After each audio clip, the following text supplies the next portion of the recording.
Bonsoir à tous, bienvenue dans votre émission La Réunion Léla. On espère que vous allez bien, on espère que ça se passe mieux et que malgré tout, vous regardez la fin d'année comme s'il va y avoir des feux d'artifice pour cette fin du mois de décembre et cette fin d'année. On espère en tout cas. Donc on va parler de est-ce qu'on s'y prépare finalement, j'allais dire émotionnellement. Est-ce que après tout ce qu'on a vécu, est-ce qu'on a envie de faire la fête, ou on fait ça plus par habitude, plus pour se donner l'impression qu'on est toujours dans la même dimension, que les choses n'ont pas changé. Cette question, je vais la poser à Guy Roger dans Cosmo Réunionnais. Bonsoir Guy Roger. Bonsoir. Est-ce que Guy Roger est prêt à faire les fêtes de fin d'année? En fait, moi, c'est pas contre la fête, mais ça, pour moi, c'est inutile d'essayer de me rendre joyeux alors que je suis déjà joyeux. J'ai pas besoin de fête pour me rendre joyeux. D'accord. Mais l'individu c'est connu, et souvent dans ce qu'on appelle ces schémas à répétition, Ouais, c'est des cliché, habitudes, c'est ça. d'accord? Et là, il va y avoir, on doit commencer à préparer Oui. les fêtes de fin d'année pour que ça soit magnifique. Et tout le monde croit que lorsqu'on aura une très belle table, il y aura de très bons produits, ça va tous nous rendre heureux. Mais c'est peut-être, c'est entré dans les mœurs, comme tu dis, Jismi. Tout ça, c'est quelque chose que nous avons fabriqué. Nous sommes accrochés à ça. Parce que ça nous donne un peu de gaieté, tu vois. Mais pourquoi on cherche ça? Parce qu'on vit dans un monde monotone où tout se répète tout le temps, comme tu disais.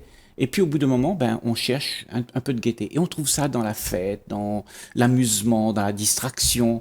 Mais en fait, on n'est pas prêt à Le problème, c'est regarder que les choses. ça nous donne, dans la phrase qu'a dit Roger, ça nous donne un peu de gaieté. Mais ça nous donne un peu de gaieté en surface ou tout En l'individu? surface, c'est de la gaieté, mais en profondeur, c'est la joie de vivre. Mais il n'y a pas de joie de vivre. On voit bien qu'actuellement, l'être humain est plutôt dans un moment de peur, Oui, de doute, de c'est violence. ça. Hein. C'est incroyable, hein, Effectivement, mais tu dis qu'il n'y a pas de joie de vivre. Effectivement, c'est pour ça qu'elle est remplacée par la gaieté. Nous cherchons, parce que nous ne savons pas c'est quoi être joyeux, être soi-même, être vrai, indépendant. Alors, on adopte la gaieté. La gaieté, c'est le plaisir qu'on a.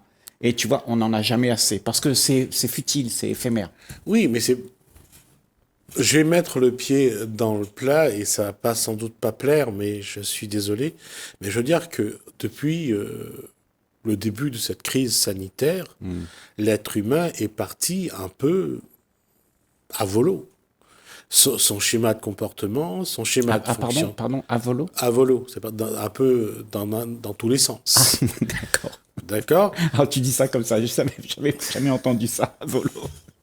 Et on voit vraiment qu'il y a eu une destruction de ses bases, de sa structure. Oui. D'accord? Et que c'est un petit peu, on marche un peu comme des automates, comme des zombies, comme on va faire les choses sans vraiment d'émotion, sans vraiment de sentiments, de ressenti. On le fait parce que on l'a fait avant, on continue à le faire. Et l'être humain a perdu sa joie de vivre. Oui. L'être humain a perdu sa façon d'être. Comment d'abord il doit s'en rendre compte que tout ce qu'il avait construit pendant des décennies et des décennies, pour ceux qui ont 50 ans et plus, et pour les plus jeunes pendant quelques années, comment ils vont se rendre compte que là, il y a un échec. Parce que c'est un échec. L'envie de vivre n'est plus la même. L'envie de faire les choses a évolué. Comment, non pas retrouver ce qu'il y a, parce que je pense que ça sert à rien de vouloir revenir en arrière, mais comment se reconstruire après tout ce qui s'est passé? Comment reconstruire une joie de vivre, ou simplement une envie de vivre? Je crois que tu dis le mot reconstruire. Moi je dirais, il faut complètement déconstruire avant de pouvoir construire. D'accord. On va pas reconstruire, on va construire. Mais il faut être complètement libre de ce qu'on a construit. Ça, c'est ce qu'on dit toujours. Lorsqu'on veut changer, lorsqu'on veut évoluer, il faut oublier le passé totalement.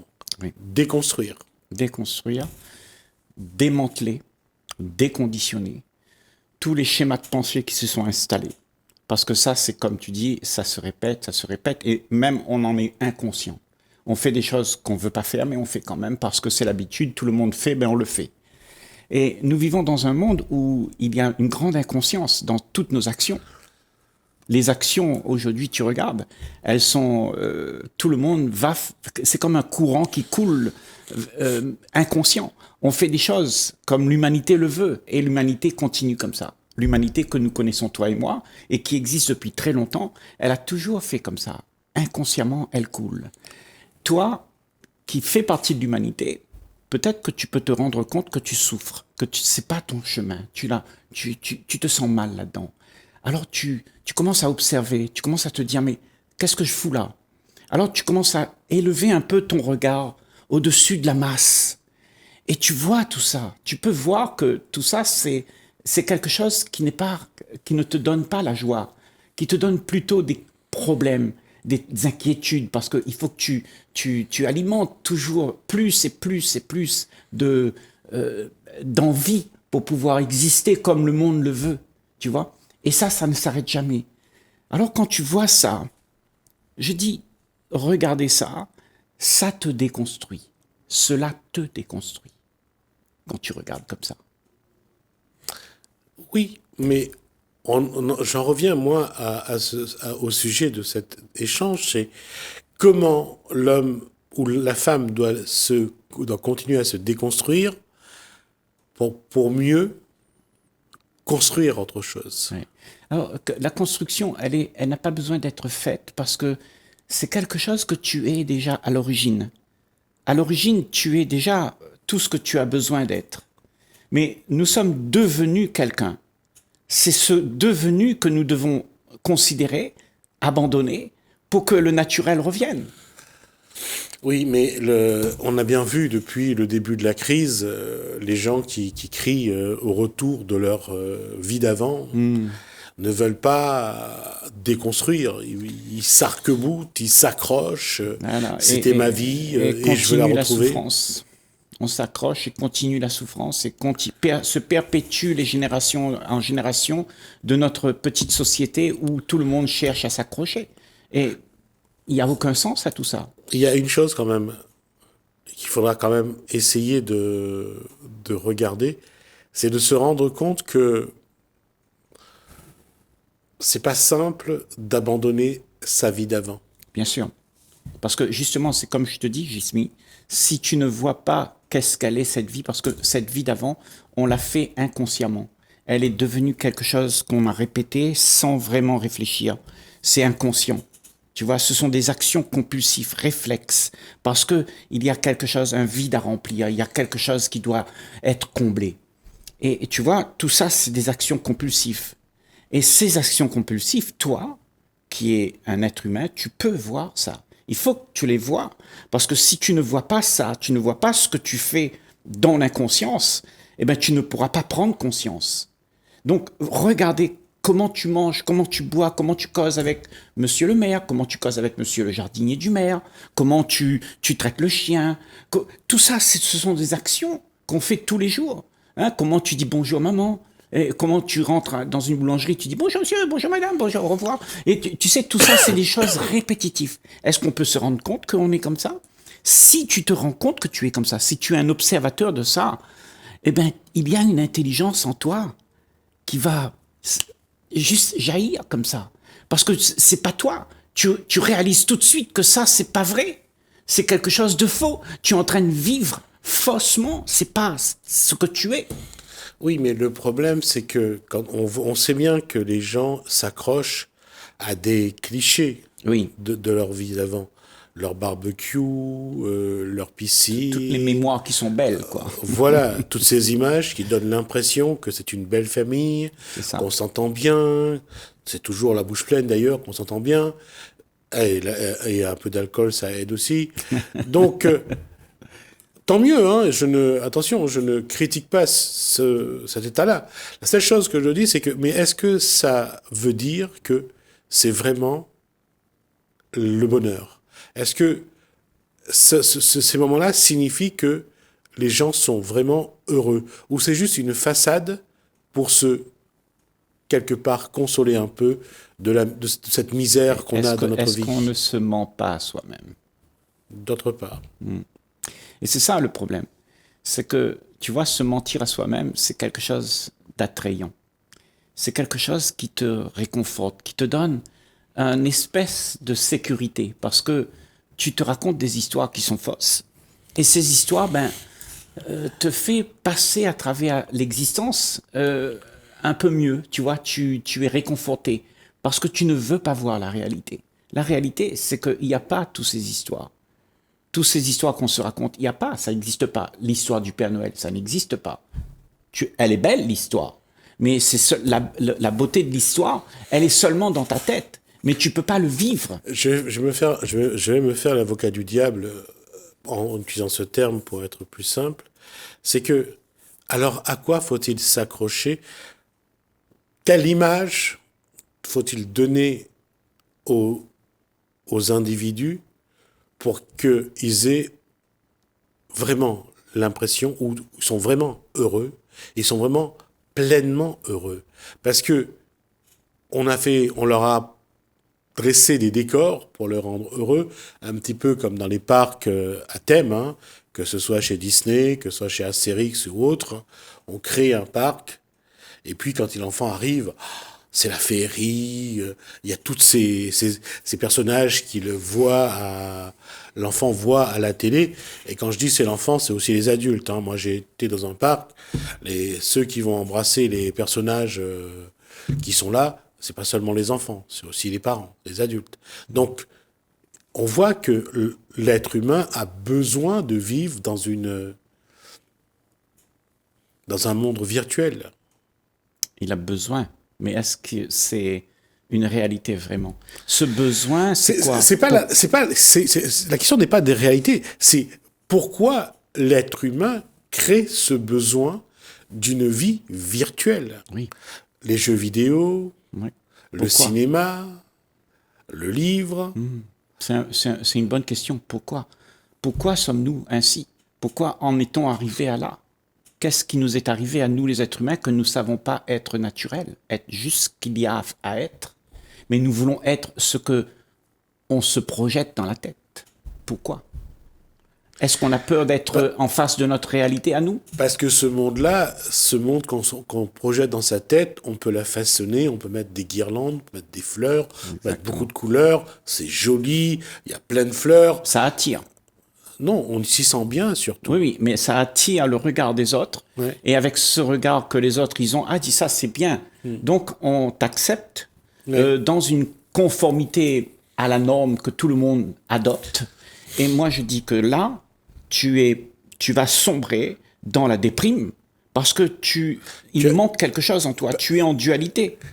La dualité est encore plus forte si on se rend compte que pour être intégré, pour être accepté par les autres, on s'invente un personnage. Oui. Et on croit, et les autres aiment ce personnage, et ça nous permet d'être acceptés dans le groupe. C'est ça. Et alors donc peut-être derrière tout ça, il y a une peur. La peur, c'est quoi? C'est de ne pas être accepté. Est-ce que c'est la peur qui nous empêche d'être vrai? Parce que nous voulons absolument cacher ce qui est vrai, ce que l'on est. On ne veut pas accepter ça. Ce que l'on est, c'est rien. Donc, quand tu es rien, tu n'es plus un personnage, tu n'es plus reconnu, tu n'as pas de notoriété, tu es un clochard sur la route, eh bien, on te met de côté. Est-ce que c'est peut-être ça? C'est pas ça qu'on a tous peur d'être? On a peur de ne pas être accueilli, de ne pas être aimé, de ne pas être chouchouté par les autres. Et qu'est-ce qui est chouchouté? Eh bien, c'est l'image que je donne. Et l'image, c'est pas toi, c'est l'ego. C'est la représentation que tu te donnes. Oui, mais on voit bien aujourd'hui, et on le voit chaque fois un peu plus, quand on regarde les personnes qui vont dans les magasins, quand tu regardes ceux qui vont acheter, qui vont décorer leur maison, ils veulent, à la rigueur, qu'ils veulent décorer leur maison pour eux. avec leur façon d'être, c'est bien. Mais si on décore sa maison pour les yeux du voisin ou des passants, c'est pas la même valeur. Le décor n'a pas la même valeur. D'abord en tant que tel, et surtout sur ce que chaque individu est. Ouais. Parce qu'on projette une image qui n'est pas la bonne. Oui. Qui n'est pas la tienne, qui n'est pas vraie. Ouais. C'est comme l'image dans un tableau qui représente la montagne. Si tu regardes l'image dans le tableau, c'est pas la montagne, ça. Il faut que tu ailles sur la montagne pour vraiment apprécier la montagne. Mais l'image n'a aucun sens, quelque part. Le problème, c'est que l'image, on peut en faire ce qu'on veut. On peut en regarder comme on veut. Mais quand tu es vraiment en présence de la chose qui existe pour de vrai, alors tu ne peux pas inventer. Tu dois accepter les faits. Et ce que nous sommes, c'est un fait. C'est un fait. C'est pas quelque chose qu'on imagine. Tu peux imaginer. Tu peux imaginer être riche, être quelqu'un de bien, être celui qui a épousé Miss Réunion, tu sais. Et puis te donner l'apparence de quelqu'un qui a réussi. Mais tout ça, c'est de l'apparence. C'est faux. C'est pas vrai. Au bout d'un moment, ça va te miner dans ta vie. Tu seras malheureux parce que tu n'es pas en phase avec ce qui existe vraiment. L'inconscient n'est pas en phase avec le conscient, surtout. Voilà. Parce que l'inconscient c'est ce qui est vrai. Et on ne ment pas à son inconscient comme on peut mentir à sa conscient. Attends, répète ça. On ne peut pas mentir. On ne peut pas mentir à son inconscient comme on peut mentir à son conscient. Moi, je crois qu'on peut mentir à son inconscient. C'est-à-dire ? C'est-à-dire que la conscience, c'est quand tu sais. La conscience, c'est quand il y a le vrai. Et le vrai détruit l'inconscience. Donc, il faut rester dans la conscience pour que l'inconscience puisse être dévoilée. Et quand tu es conscient, alors il n'y a plus d'illusion, il n'y a plus d'inconscience. Il y a juste la conscience. Et c'est ce que nous sommes, une conscience. Sauf que l'inconscient, souvent, a souvent le dernier mot. On lui donne le dernier mot, parce qu'on ne veut pas éclairer, on ne veut pas que les ombres soient mises à jour. On a peur. C'est la peur qui fait en sorte que l'inconscient continue. Mais la conscience, elle est toujours là. Elle est prête à te servir. À servir la joie de comprendre, d'accepter les choses, de regarder les choses. La conscience, c'est une perception au-delà du connu. Oui, mais l'inconscient, c'est lui qui va t'obliger à être vrai. C'est lui qui va t'obliger à un moment donné à te regarder tel que tu es. Oui, mais cette inconscience, ce sont tes leurs. Elle va pas t'obliger, mais c'est toi qui dois accepter de regarder ce qui est faux pour pouvoir te libérer. Parce que si tu n'acceptes pas, l'inconscience, elle peut faire ce qu'elle veut, elle va continuer. Au contraire, elle va propager l'illusion, puisque tu aimes bien ça, puisque tu ne veux pas voir. Donc il faut que tu voies ce qui est faux. Il faut que tu te regardes en face, sans te raconter d'histoire, et voir ce qu'il y a. Et voir que, par exemple, tu sais, dans notre société, on te raconte, tout le monde le dit autour de nous, il ne faut pas être égoïste. Tout le monde le dit. Ta maman te dit, ta religion te dit, ton père te dit. Mais, Jismi, quand tu es égoïste, parce que nous sommes tous égoïstes, qu'est-ce qu'on fait ? Eh bien, on a peur du regard des autres. On joue un rôle. On joue le rôle de celui qui est bien. Et c'est ça notre problème. C'est que on ne veut pas rencontrer, on ne veut pas accepter de regarder ce qui est faux, ce qui est pas vrai, et ce qui nous gêne. Parce que ça, c'est devenu une zone de confort. Tu vois ? Et nos zones de confort, eh bien, on les protège. Donc, allons voir nos illusions dans lesquelles on se sent bien, ok ? Et puis, voir que c'est faux. Et quand tu as vu que c'est faux, alors la conscience, c'est la perception que tu as qui s'élargit au-delà de tout ce que tu connais. Et tout ce que tu connais disparaît pour rentrer dans l'inconnu. Et c'est là l'effort qu'il faudra faire, c'est quitter le connu pour aller dans l'inconnu. C'est ça. Et cette démarche-là, elle n'est pas simple parce que partir comme ça, consciemment, de laisser ce qu'on connaît pour aller dans ce qu'on ne connaît pas, l'exercice de style est complexe. Mais tu vois, ça se fait avec la grâce Parce que quand tu sors du connu, de tout ce que tu étais attaché avec, de tout ce que tu aimes et de tout ce que tu veux garder, quand tu sors de là, alors tu t'approches de quelque chose que tu ne connais pas, et alors ça te prend toute ton énergie pour marcher mettre le pas dans l'inconnu et découvrir à chaque instant. Et nous sommes prisonniers, nous sommes mis prisonniers de l'habitude de les train-train, et ça fait que l'inconnu n'est pas désirable. Moi, je dis, sois désireux de l'inconnu. Alors, est-ce qu'on peut désirer l'inconnu? Je vais pas faire de mauvais jeu de mots là-dessus. Je vais juste rester sur cette question-là. On va y réfléchir parce que c'est vrai que c'est important parce que lorsqu'on fait le choix du changement, c'est de quitter le connu pour l'inconnu. Exactement. Merci Guy Roger. On va essayer de comparer la prochaine fois le connu et l'inconnu et voir quel effort on a besoin pour quitter le connu pour l'inconnu. Merci Guy Roger. Merci à vous de nous avoir suivis. Merci Alain, merci François. Je vous dis à bientôt.